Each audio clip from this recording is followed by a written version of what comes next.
The deep vessels. A philosophical inquiry into the relationships that sustain us. A script for a contemplative audio essay. Podcast. Opening ambience. Soft, rhythmic sound of ocean waves, distant and gentle.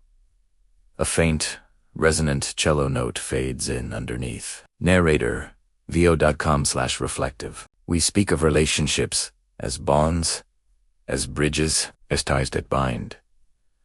But what if we thought of them instead as vessels, containers, holders of space, of time, of self, not the ship, but the shape of the hoe that displaces the waters of solitude, not the cup, but the hollow that makes holding possible. This is an inquiry into the deep vessels, the relationships with others, with the world, with ourselves that sustain the very possibility of being. Music shifts. The cello melody becomes a slow, questioning arpeggio.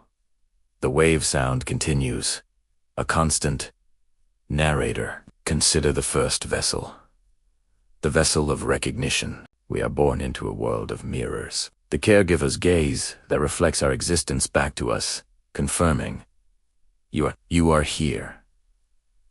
This is not mere biological care. It is the philosophical foundation of identity. We are drafted into personhood within the holding gaze of another. Without this vessel, the self is a spillage, formless. We spend lifetimes seeking its echo in a lover's eyes, a friend's understanding nod, the quiet acknowledgement of a stranger who sees our struggle. To be recognized is to have one's reality validated. It is the primary container of consciousness. Sound of a single, clear strike of a singing bowl.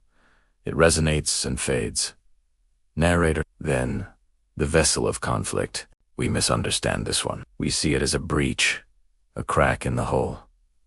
But what if the crack is part of the design? Conflict, in its true form, is not the absence of relationship, but its pressure test.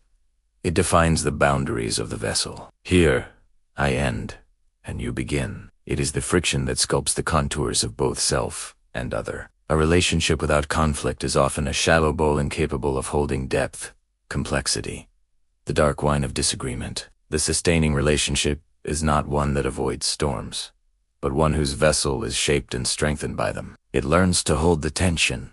Ambience changes slightly. The waves subside, replaced by the sound of a crackling fireplace, intimate and warm. Narrator. And what of the vessel of silence? The most overlooked. In a world addicted to communication, we forget the sustenance of the shared, unspoken hold. The friend with whom you can walk for an hour, saying nothing, yet feeling profoundly connected.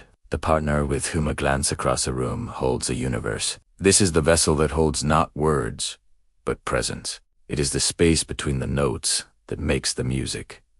In this silence, we are not performing, not explaining. We are simply held. It is the antidote to the terror of existential aloneness. We are alone, together in the quiet. Music returns, a simple, repeating piano motif, melancholic yet hopeful.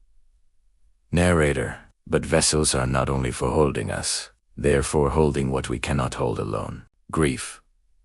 Joy that is too vast. Fear that would otherwise shatter us. The profound love for a child, so immense it threatens to dissolve our edges. These experiences need a relational container larger than our solitary selves. We pour our overwhelm into the vessel of the other, and they steady it, help us bear its weight, its meaning.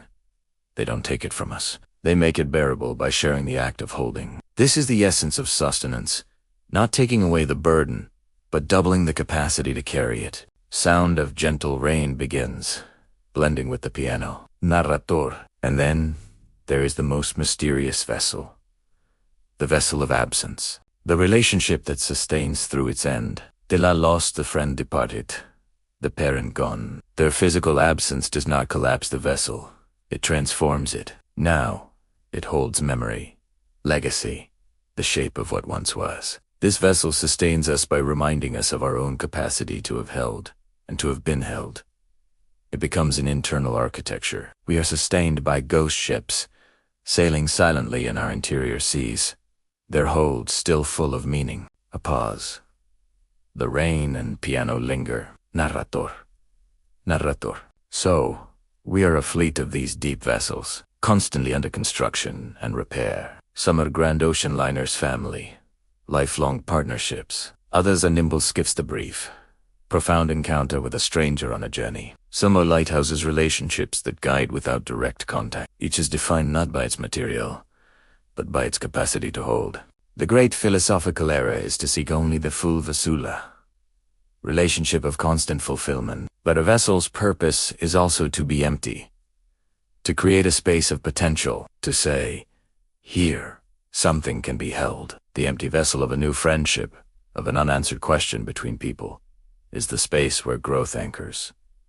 Music and ambient sounds begin a slow fade. Narrator. To be human is to be a porous being, leaking selfhood. We need these vessels.